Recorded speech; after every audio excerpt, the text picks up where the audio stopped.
And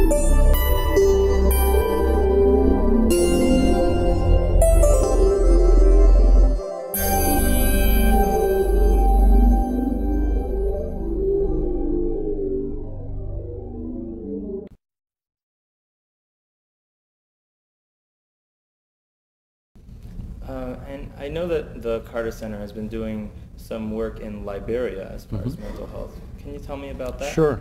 We have just recently launched our project after a 2-year process of discussion with the Liberian Ministry of Health and Social Welfare. It's a project that has 3 goals.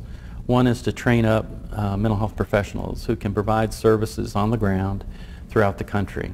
We're focusing specifically on nurses because after the civil wars in the country, the health system was devastated, in part by out-migration and other causes, but devastated, and very few health professionals left. One psychiatrist in the entire country. Really? Just one. So the nursing schools are up and running, and up and running reasonably well, and are getting accredited. So we're advocating that they create some psychiatric nursing specialty there for nurses who can be deployed in a reasonable period of time out into communities around the country. Secondly, we're looking at working with the Ministry of Health and Social Welfare on implementation of their new national mental health policy and plan. It's a good plan. We were able to provide some input in it. We think it would meet most international standards. It's a comprehensive plan. But always the most difficult part is implementing it. You think it's so hard to write one of those things and to work with stakeholders on it, but frankly, that's the easy part. Implementation's the tough part. So we will assist them in implementing that plan. And thirdly, we want to provide psychoeducational approaches to family caregivers. As we know in Liberia, as in the United States and most of the world, most care for mental illnesses is provided by family members.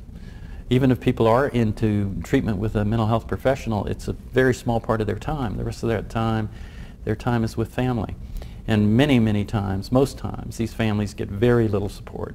So the idea is to provide educational support to these families around the mental health condition, what can be done about it, how to use the health system, and those sorts of things. And then we'd like to organize those families into an advocacy capacity.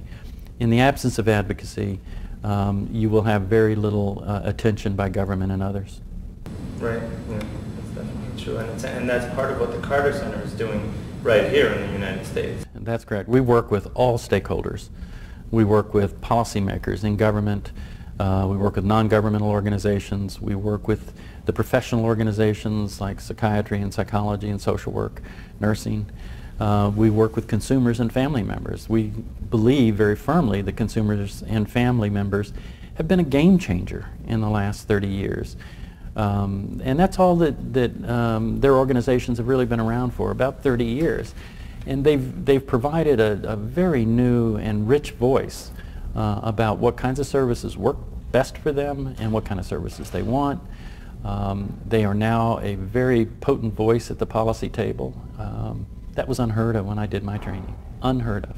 So that's a big improvement. It's a huge improvement.